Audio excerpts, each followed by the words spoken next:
Alors, comme tu le vois avec ce schéma, on va étudier dans cette séquence les triangles quelconques. Ceci est effectivement un triangle tout à fait quelconque. Il n'y a aucun angle particulier. Ici, alpha, bêta et gamma sont des angles tout à fait quelconques. Et il n'y a pas non plus de rapport particulier entre les côtés A, B et C de ce triangle. On a donc bien affaire ici à ce qu'on appelle un triangle quelconque. Alors, malgré le fait que ce triangle est quelconque, il existe des liens bien précis entre les angles et les côtés de ce triangle. Et ces liens, ben voilà, on peut les écrire comme ceci. C'est ce qu'on appelle la loi des sinus. Pourquoi la loi des sinus? Eh bien parce que c'est une loi qui fait intervenir les sinus des trois angles du triangle. Alors on va regarder cette loi d'un peu plus près. On voit d'abord que c'est une double égalité. Ça veut dire que le sinus de alpha sur A est égal au sinus de bêta sur B, mais est aussi égal au sinus de gamma sur C. Donc c'est une double égalité. Voilà, on va l'analyser d'un petit peu plus près ici que ce qu'on voit. On voit le sinus de alpha sur A. Alors si je regarde bien ceci, j'ai l'angle alpha ici, divisé par le côté A, qui apparaît comme étant le côté opposé à cet angle alpha.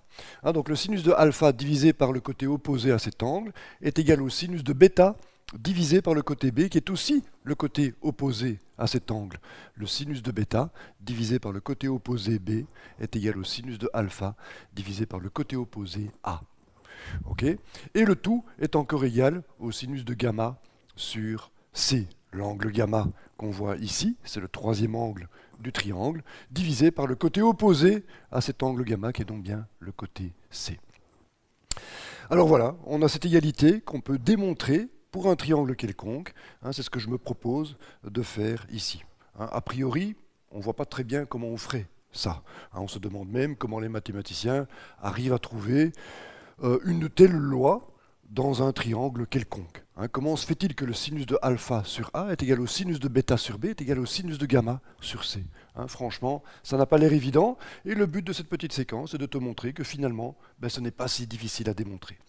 Alors pour te démontrer ça, la première chose que je fais ici, c'est représenter les angles et leurs côtés opposés dans un code couleur. Je choisis le bleu pour l'angle bêta et le côté opposé B, le vert pour pour l'angle alpha et son côté opposé A, et le rouge pour l'angle gamma et son côté opposé C.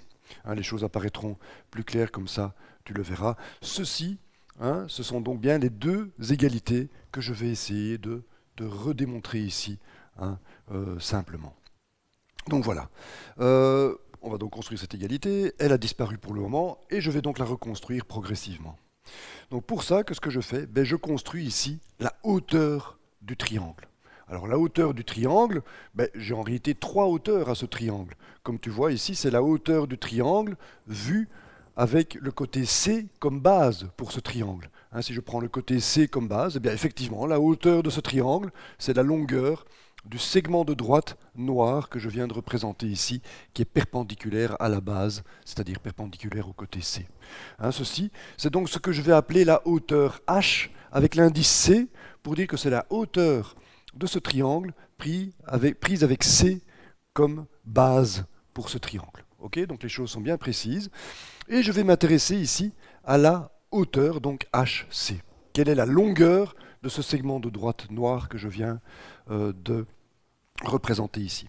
Alors je vais la représenter forcément en fonction des données du problème. Je suppose que je connais le triangle auquel j'ai affaire. Je connais donc le côté A ici. Je connais l'angle bêta que j'ai ici. Alors quand je regarde ça, l'angle bêta, je l'ai ici. Je vois que HC ici correspond à quelque chose qui m'est plus ou moins familier. Je vais, pour te convaincre de ça, représenter l'angle bêta sur le cercle trigonométrique ici. L'angle bêta apparaît ici. Et je vois effectivement ici HC, la hauteur, qui joue en fait le rôle du sinus ici dans le cercle trigonométrique. Tu vois bien que quand je reporte ici le segment de droite perpendiculaire à l'axe qui est ici, j'ai effectivement la longueur qui est ici, qui n'est rien d'autre que le sinus de bêta, bien sûr. Donc on pourrait se dire que HC vaut le sinus de bêta. On voit bien que c'est le même triangle qu'on a là, mais ce n'est pas vrai du tout, bien sûr. Il faut faire attention avec le cercle trigonométrique ici, j'ai un rayon qui est unitaire, bien sûr. Or ici, l'équivalent de ce côté ici, Ben, c'est le côté A, bien sûr, c'est la longueur A que j'ai ici. Pour le cercle trigonométrique, j'ai un rayon de 1, mais ici, bien sûr, j'ai un côté qui est d'une longueur A, et donc je n'ai pas 1, j'ai A, et donc je dois reporter la distance A ici, et ce n'est bien sûr que là que je vais retrouver la bonne distance, la longueur HC, qui vaut A fois le sinus de bêta. Donc voilà, j'ai une longueur A ici, j'ai un angle bêta entre l'horizontale et le segment de droite de longueur A. C'est exactement la situation que j'ai ici.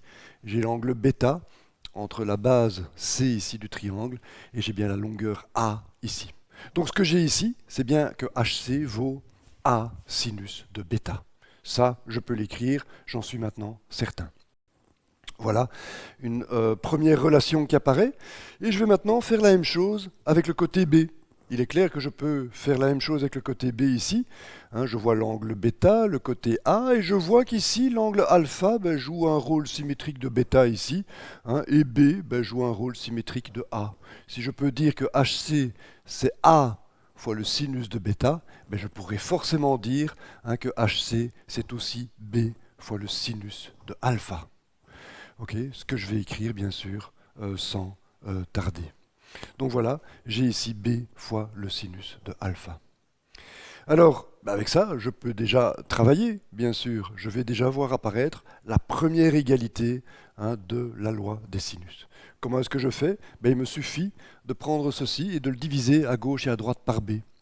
J'ai le B sur le B ici qui vont se simplifier tout simplement.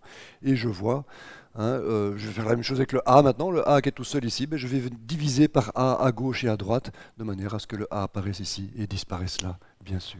Et qu'est-ce que je vois? Je vois que le sinus de alpha sur A est égal au sinus de bêta sur B. Je peux écrire tout de suite cette relation. Et si tu t'en rappelles, c'est la première égalité qui apparaît dans la loi des sinus du triangle quelconque.